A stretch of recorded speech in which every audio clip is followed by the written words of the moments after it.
The call came on a Tuesday morning, and I remember exactly where I was standing.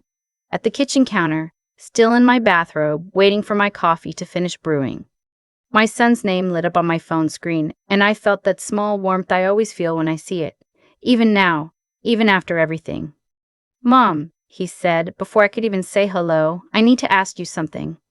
That should have been my first clue, not, "Hi, how are you feeling?" or "Did the doctor call back yet?" Just straight to the ask.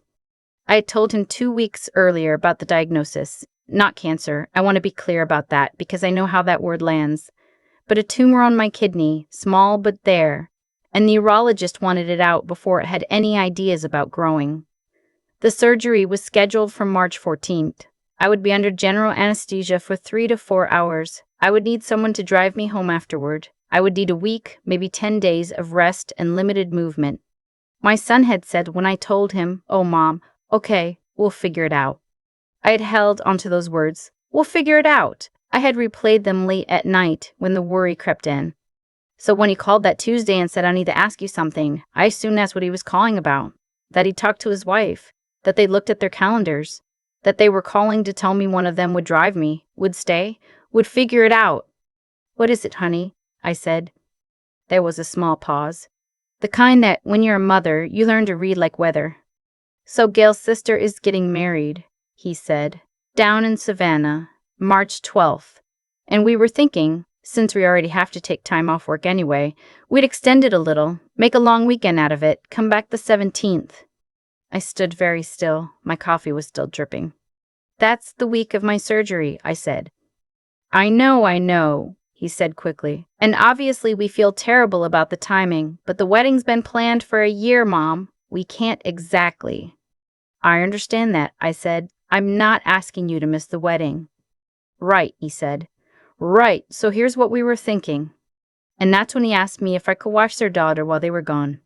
She's 4 years old. A beautiful, wild, exhausting 4-year-old who doesn't sleep past 6 in the morning and has been going through a phase where she only eats orange foods. My granddaughter. I love her more than most things on this earth. "She could just stay with you," my son said.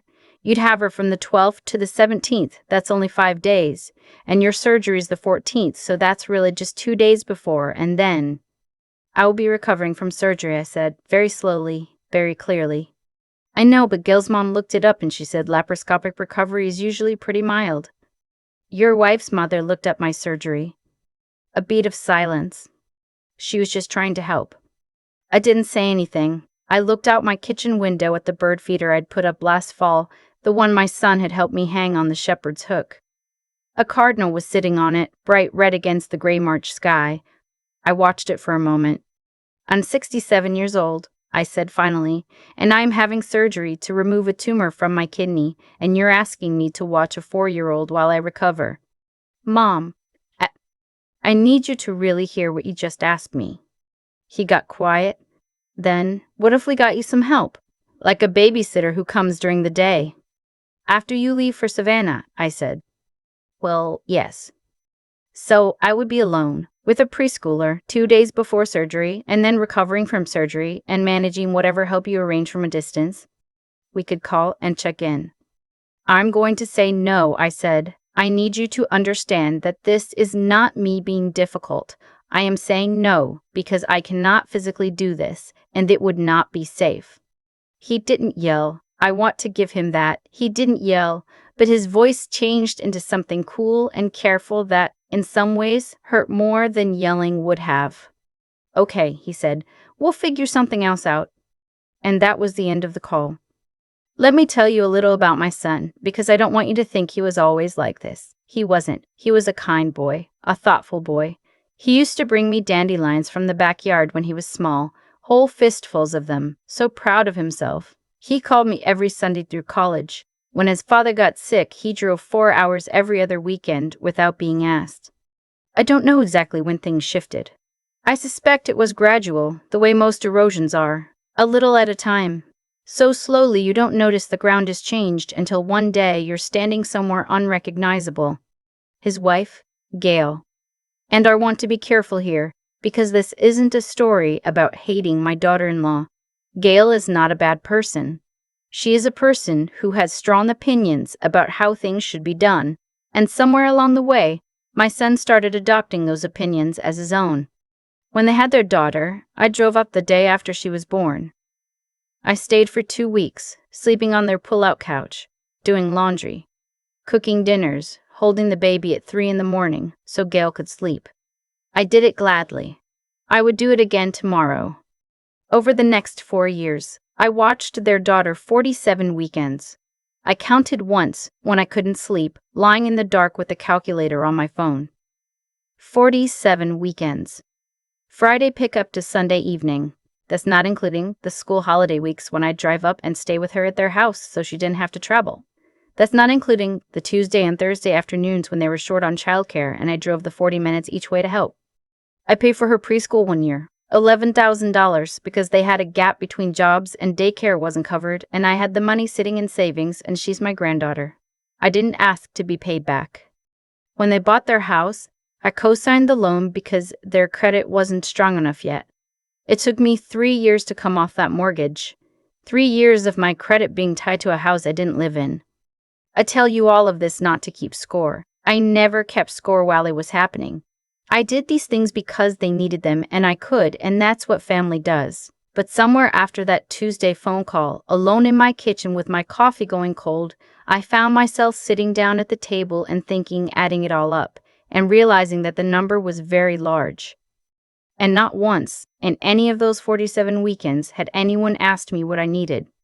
The week after the call, I heard very little from my son. A text here and there, practical things. He let me know they'd arranged for Gail's cousin to take their daughter during the trip. Brief, informational. No follow-up about my surgery. No, how are you feeling, or are you nervous, or is there anything we can do before we leave? I was nervous.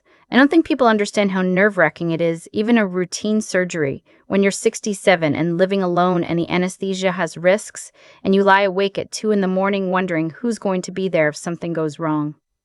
My neighbor, a woman named Gloria, who is 73 and has known me since we both moved onto this street in 1998, offered to drive me. I almost cried when she asked. She said it like it was nothing, standing in my driveway in her gardening gloves. "Oh, I'll take you, honey. What time do I need to be here?" Just like that. I said 6:30 in the morning and she said, "I'll bring coffee." She did. She brought 2 cups in a little carrier from the diner down on Route 9, and she sat with me in the pre-op waiting area for 2 hours doing a crossword puzzle and telling me about her nephew's new apartment in Austin, and I don't think she knows how much that meant to me, how ordinary she made it feel, when it could have felt very lonely. The surgery went well. I was in recovery by early afternoon. The nurse, a younger woman with very calm hands, told me everything looked good. I remember looking up at the ceiling tiles and feeling a particular kind of gratitude that I don't have a word for, that sharp, physical relief of being on the other side of something frightening. Gloria drove me home. She helped me to the couch, put a blanket over me, turned on the television, and made me toast. She said she'd come back in the morning to check on me. And she did. She came back every morning for 5 days. My son called on the 3rd day, not the day of the surgery, the 3rd day after. "Hey, Mom," he said. "How'd everything go?" I told him it went well. "Good," he said. "That's really good, I'm glad." A pause. "We're heading home tomorrow. It's been such a nice trip." I said I was glad he'd had a nice trip. "Savannah's beautiful," he said. "Have you ever been?" I said I hadn't. There was a stretch of quiet, and I think he might have been waiting for me to fill it. I used to always fill the quiet. All those years of motherhood, I filled every silence because that's what I thought I was supposed to do. Smooth things over, keep things comfortable, make it easier for everyone else. I didn't fill it this time. I just held the phone and let the silence sit there between us. And after a moment he said he'd talk to me soon. And that was the end of the call. I've been thinking in the weeks since all of this about something that seems obvious now but didn't feel obvious while it was happening. There's a particular kind of loneliness in being useful. When you are useful, people call. They show up, or they ask you to show up. There's a rhythm to it that can feel, from the inside, like connection, like belonging. I thought those 47 weekends meant I was woven into the fabric of their lives. I thought the money and the mortgage and the meals meant something about how they saw me, what I meant to them. What I understand now is that useful and loved are not the same thing. My husband passed 11 years ago. Lung cancer, 2 years after he retired, which is one of the cruelest timing arrangements I can imagine. After he died, I threw myself into being grandmother, into being available, into being needed. It kept the grief from having too much room. I can see that now, looking back. I can see that I was filling the space where he used to be with busyness and helpfulness, and the feeling of being necessary to someone. I was necessary, that's not nothing. But necessary isn't the same as cherished. There's a difference between people who call because they want to talk to you and people who call because they want something from you. I had started confusing the two. About 2 weeks after I came home from the hospital, I was feeling well enough to go through some things in my husband's old office, which I'd kept mostly closed since he died. I found a box on the shelf that I didn't recognize at first. A shoebox, old, with his handwriting on the side in marker, keep. Inside was a pressed flower from our first anniversary. A birthday card I'd made him when we were young and broke, and I couldn't afford to buy one. I'd drawn a ridiculous cartoon of him on the front, and inside I'd written something so earnest and silly it made me laugh out loud, alone in that quiet room. There were letters, photographs, a little folded note in my son's handwriting from when he was maybe 8 years old. Dad, you are my best friend. Don't tell Mom. I sat on the floor for a long time. I thought about all the things my husband would have had to say about that phone call on a Tuesday morning. He was not a man who let things go unaddressed. He would have called our son himself, calmly but clearly, and said, "That was not okay. Your mother needed you and you were not there. That needs to change," and our son would have listened. He always listened to his father. I wish I had learned that skill sooner. The skill of saying directly, "That was not okay." I'm learning it now. Late, but I'm learning. I've made a few quiet decisions since March. I stopped offering. That's the first thing. I used to preemptively offer, "If you ever need me to take her, just call," because I wanted to be needed, and because I thought offering was how you showed love.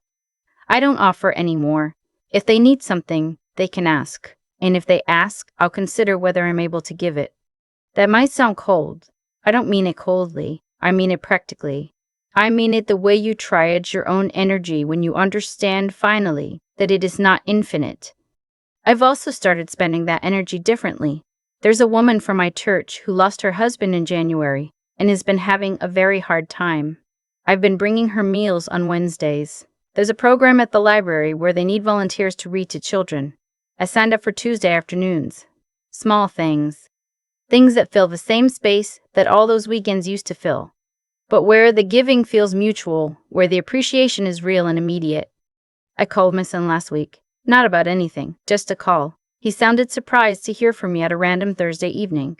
I asked about their daughter. I asked about his work project. I listened. I kept it light. I didn't bring up March. There may come a time for that conversation, or there may not. What I know is that it won't be productive until he's ready to have it, and you can't force someone to be ready. What I can do is be clear, from now on, about what I will and will not do. What I can do is stop mistaking availability for love. What I can do is make sure that the people in my life who actually show up, Gloria with her crossword puzzle and her diner coffee, the woman from church who always asks how my knee is doing, my college roommate who sent me a care package when she heard about the surgery, lavender lotion and a mystery novel and a card that just said, "I love you." Keep going. I can make sure those people know what they mean to me. The day I was cleared by my doctor to drive again, I took myself to the garden center and bought a flat of marigolds and 2 hanging baskets of petunias and a big terracotta pot for the porch.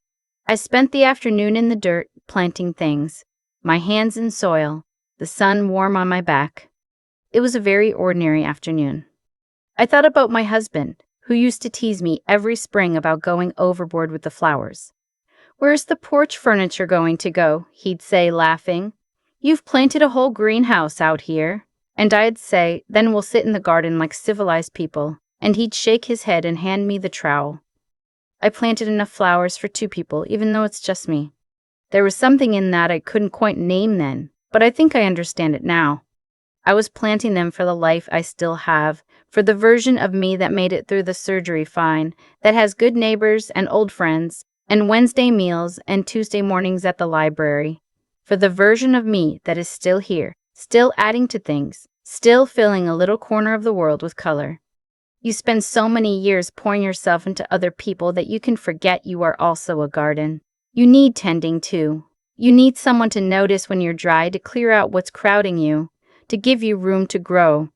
I am 67 years old. I had a tumor removed from my kidney in March, and my son called to check on me 3 days after.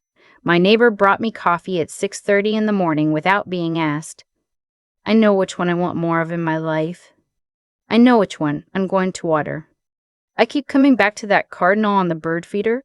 The morning my son called, right after he asked me to watch a 4-year-old through my own surgery recovery.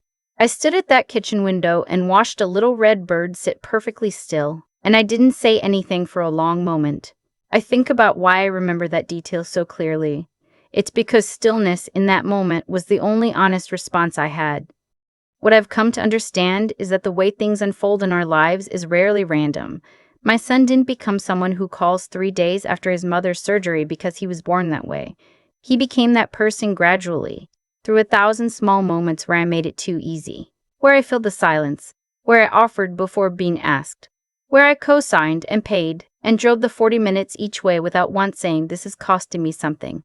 I taught him, without meaning to, that I was a resource rather than a person. That's not blame, that's just cause and effect, plain and honest. What we allow, we invite more of. What we never name, never changes. The character of a person, what they're actually made of, shows up not in the good times, but in the inconvenient ones. My son's character showed up when I was frightened, and he was calculating. Gloria's character showed up at 6:30 in the morning with 2 cups of coffee and no fanfare. I think one of the hardest and most necessary things we do as we get older is learn to read people clearly, without the softening lens of what we wish they were. That's not cynicism. That's wisdom. Painful wisdom, but the real kind. And then there is the question of what you do with what you know. I could have spent these months since March angry. I had every right to be angry. But anger held on to is just grief in a different coat, and I've carried enough grief in my life to know it doesn't plant gardens. What I chose instead, slowly, imperfectly, was to redirect, to pour the same energy I'd been giving away into places where it could actually take root. Wednesday meals, Tuesday mornings at the library, the woman from church who just needed someone to sit with her. These are not grand gestures. They are small, repeated choices to show up for people who notice when I'm there.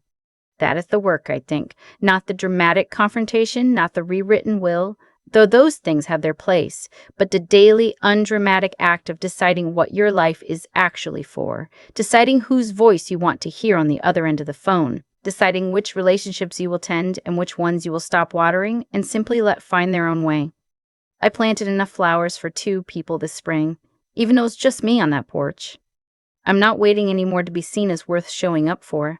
I already know I am. It just took surgery and a neighbor with diner coffee and a very still cardinal on a March morning to remind me.